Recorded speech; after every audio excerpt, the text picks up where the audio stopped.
Casa Branca confirma que governo Trump organiza reunião entre Putin e Zelensky.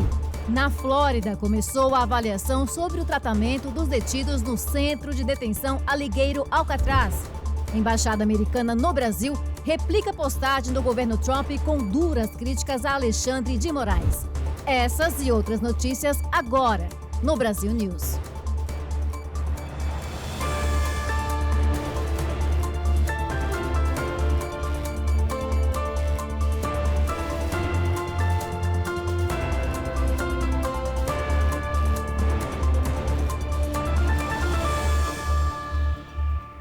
Boa noite.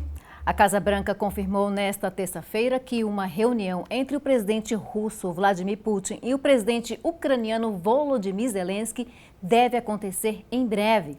A informação veio da porta-voz da Casa Branca, Karoline Leavitt, em coletiva de imprensa. Ela ainda esclareceu que uma reunião com os dois líderes e o presidente Trump poderá acontecer se for necessário. Na segunda-feira, Trump falou com Putin por telefone durante o encontro com líderes europeus e disse que havia começado a organizar um encontro entre Putin e Zelensky, o que ele chamou de um passo inicial importante para encerrar uma guerra que já dura quase 4 anos. A Justiça Federal começou a avaliação sobre o tratamento dos detidos no centro de detenção Alligator Alcatraz, na Flórida. A repórter Lorena Gomes vai chegar com as atualizações sobre esse caso. Um juiz federal em Miami ouviu na segunda-feira argumentos de advogados que afirmam que os detidos no centro de detenção Alligator Alcatraz, que fica nos Everglades, não têm acesso adequado a advogados e sofrem atrasos nas audiências. Para a Justiça Federal, o centro não viola o direito dos detentos à audiência judicial. Segundo a decisão, esses imigrantes são encaminhados para o Centro Crom, em Miami, designado oficialmente pelo governo para realizar as audiências. Com isso, parte da ação movida por grupos de direitos civis foi rejeitada. No entanto, outras acusações, como falta de acesso a advogados e violação de privacidade nas comunicações, foram transferidas para outra jurisdição e ainda serão analisadas. A decisão representa um avanço para o Estado, mas mantém aberto o debate sobre as condições de detenção e o respeito à Constituição. E o governador Ron DeSantis retomou o assunto polêmico que trata sobre documentos de identificação para imigrantes ilegais na Flórida. DeSantis repostou na rede X uma mensagem de um usuário que sugeriu processar a Califórnia e proibir licenças de motorista para estrangeiros ilegais na Flórida. DeSantis escreveu, abre aspas, a Flórida já proíbe carteiras de habilitação para imigrantes ilegais. Aliás, proibimos todos os documentos de identidade para imigrantes ilegais, incluindo aqueles emitidos por governos locais e ONGs, fecha aspas. A lei estadual proíbe a emissão de licenças de motorista para qualquer pessoa que não comprove presença legal nos Estados Unidos e especifica que licenças de motorista emitidas por outros estados, exclusivamente para estrangeiros ilegais, não têm validade na Flórida. As postagens surgiram após o acidente fatal envolvendo um imigrante ilegal indiano. O motorista tinha carteira de habilitação da Califórnia, que resultou na morte de 3 pessoas na semana passada na Florida Turnpike. Ele está respondendo por homicídio veicular. E um funcionário de um hospital em Miami foi preso acusado de roubar um relógio Rolex de uma paciente, avaliado em $45 mil. Yudir Sanchez, de 46 anos, foi flagrado por câmeras de segurança colocando o relógio no bolso durante o trabalho. O fato aconteceu em setembro do ano passado, quando uma paciente idosa foi internada na unidade de saúde. Todas as joias dela foram inventariadas e guardadas, mas o relógio desapareceu. Uma investigação interna revelou que Sanchez abriu o envelope com as joias, fingiu devolver o relógio, mas o escondeu no bolso. Ele foi suspenso pelo hospital e detido pela polícia na sexta-feira. Sanchez nega o crime, mas foi indiciado por furto em segundo grau e exploração de pessoa idosa ou com deficiência. A fiança foi estabelecida em $10 mil. E uma mulher foi detida pela segunda vez por dirigir sob influência de álcool na Interestadual I-95, no condado de Brevard. Mas o que chamou a atenção na prisão de Daniele Gonzalez foram as fotos tiradas pela polícia. Nelas, a mulher repetia as caretas que fez quando foi detida pela primeira vez em 2023. As imagens viralizaram e geraram debate sobre a seriedade do crime. Segundo a polícia, a mulher presa na noite de domingo foi flagrada dirigindo desorientada e sem luzes de placa. Gonzalez teria demorado para responder às perguntas e admitido ter fumado maconha. Ela também falhou nos testes de sobriedade e teria registrado o dobro do limite permitido de álcool no sangue. Ela foi encaminhada à cadeia do condado de Brevard com fiança fixada em $1.000. E o furacão Erin segue a rota pelo Atlântico. Mesmo depois de perder força, os impactos na costa continuam e devem se estender ao longo da semana. O furacão Erin continua se aproximando da costa leste dos Estados Unidos e provocando condições extremamente perigosas nas praias da Flórida. Mesmo caindo da categoria 4 para 2, a previsão é de ondas de mais de 4 metros de altura e correntes de retorno potencialmente fatais até sexta-feira. Mesmo sem previsão de tocar o solo do estado, o furacão deve permanecer no Atlântico, afetando o litoral com mar agitado e risco de erosão nas dunas. No condado de Brevard, equipes de salva-vidas informaram que um surfista sofreu uma lesão na coluna ao enfrentar as ondas fortes. Volusia e outros condados da costa reforçaram a presença de salva-vidas e removeram equipamentos das praias como medida de prevenção. A recomendação é não entrar na água, mesmo que seja um nadador experiente.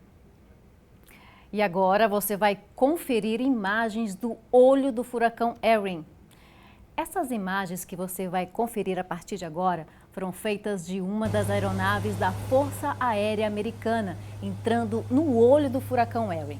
Dá só uma olhada.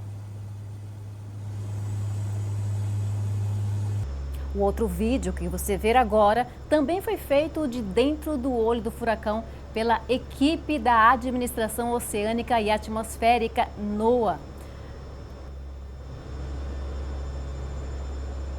Impressionante, não é mesmo? A seguir, a empresa Meta tem até a quarta-feira para excluir os robôs de inteligência artificial que simulam uma aparência infantil nas redes sociais no Brasil. Até já!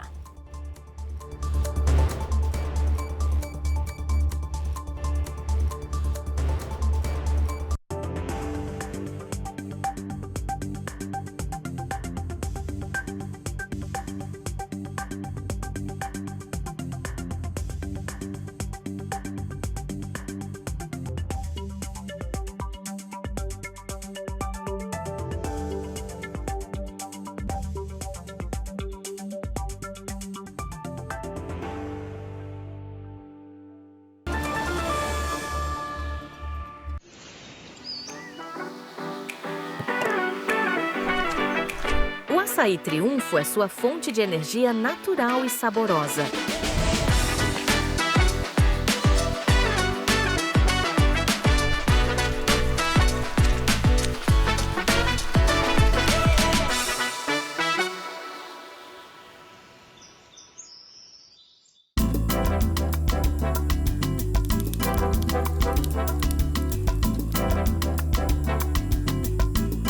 As linguiças Cortes trazem o sabor artesanal que une amigos e família.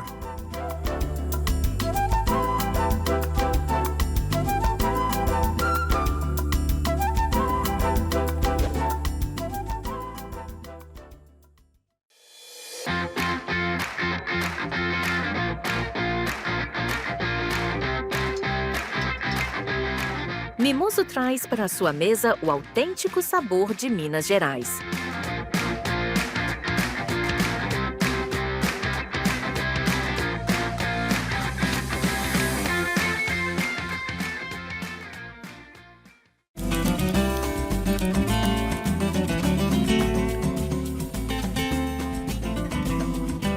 Transforme seu churrasco em uma experiência inesquecível com o mineiro.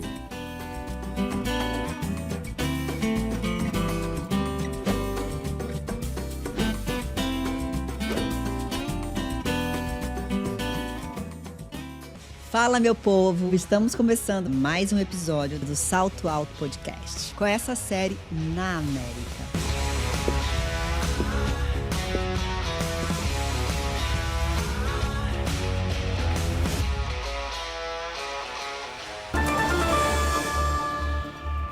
E agora você fica com as principais notícias do Brasil com a correspondente Arlene Balieiro.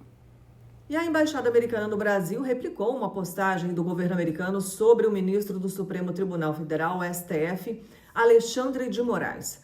A mensagem publicada na Rede X na segunda-feira afirma que Moraes, abre aspas, é tóxico e que nenhum tribunal estrangeiro pode anular sanções impostas pelos Estados Unidos, fecha aspas. A publicação foi feita após uma decisão do ministro do STF, Flávio Dino, que impede que brasileiros sejam afetados em território nacional por leis e decisões estrangeiras. Para o advogado do presidente americano Donald Trump, Martin De Luca, a determinação de Dino tenta blindar o ministro Moraes de sanções impostas pelos Estados Unidos, como a já aplicada Magnitsky. Segundo o advogado, a decisão repete comportamentos de países como Venezuela e China, que também tentaram contornar restrições impostas pela Casa Branca, mas que, abre aspas, fracassaram. Fecha aspas. E a polícia prendeu o comandante da embarcação que bateu em uma ponte em construção em Belém, no Pará. O homem era procurado desde domingo. A polícia disse ainda que ele foi encontrado na casa de familiares. Os 6 tripulantes que estavam na embarcação também foram ouvidos pelos agentes. O comandante foi autuado pela Delegacia Fluvial por colocar em risco a segurança da navegação e causar danos ao patrimônio público. A ponte entre os distritos de Outeiro e Coaraci é uma das mais de 30 obras em andamento para a Conferência do Clima, a COP30. Segundo autoridades, não houve danos na estrutura principal da ponte. O barco foi apreendido e periciado. Um inquérito foi aberto para apurar as causas do acidente. E as redes sociais Instagram, Facebook, WhatsApp têm até quarta-feira, dia 20, para excluir os robôs de inteligência artificial que simulam aparência infantil e realizam diálogos com conteúdo sexual. A notificação foi feita pela Advocacia Geral da União, a AGU, na segunda-feira, à empresa Meta.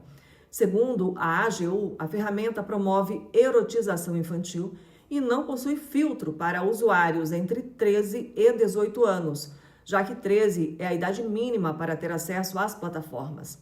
A Meta ainda tem o mesmo prazo de 72 horas para esclarecer quais são as medidas adotadas para evitar que crianças e adolescentes tenham acesso a conteúdo pornográfico.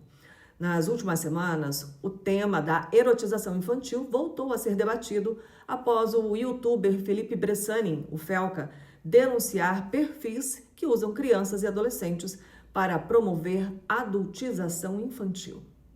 E uma carga com 170 quilos de animais mortos, empalhados e partes de bicho como ratos, aves e cobras foram apreendidos no aeroporto de São Paulo, em Guarulhos, na última semana. O material com alto risco sanitário estava com passageiros que vieram da Nigéria com destino ao Brasil. A apreensão foi feita pelo Sistema de Vigilância do Ministério da Agricultura e Pecuária, Vigiagro, durante uma operação de rotina. De acordo com a Vigiagro, o material pode conter vírus perigosos, como raiva, gripe aviária e ebola, além do risco à saúde humana e animal, sem contar da ameaça à biodiversidade brasileira. No início do mês, mais de 150 animais nestas mesmas condições foram apreendidas pelos fiscais. De acordo com as autoridades, nenhum dos produtos possuía certificação sanitária e todos os materiais foram destruídos. E um acidente que provocou a fuga de dezenas de pássaros viralizou na internet. Veja. O acidente nada comum aconteceu na cidade mineira de Passos. Mais de 50 pássaros escaparam das gaiolas após um acidente de moto com um funcionário de um pet shop. O caso aconteceu no início de agosto, mas só agora as imagens das câmeras de segurança ganharam as redes. Em 2 ângulos, o homem aparece tentando controlar a moto que só parou por conta das gaiolas. Com a batida, a fuga dos pássaros foi inevitável. Após a repercussão, o funcionário do viveiro disse que dos 54 periquitos que fugiram, apenas 8 retornaram ao local do acidente. É aquela coisa, né? Prejuízo para uns, alegria de outros, no caso dos passarinhos. Veja agora como ficou a moeda brasileira frente ao dólar.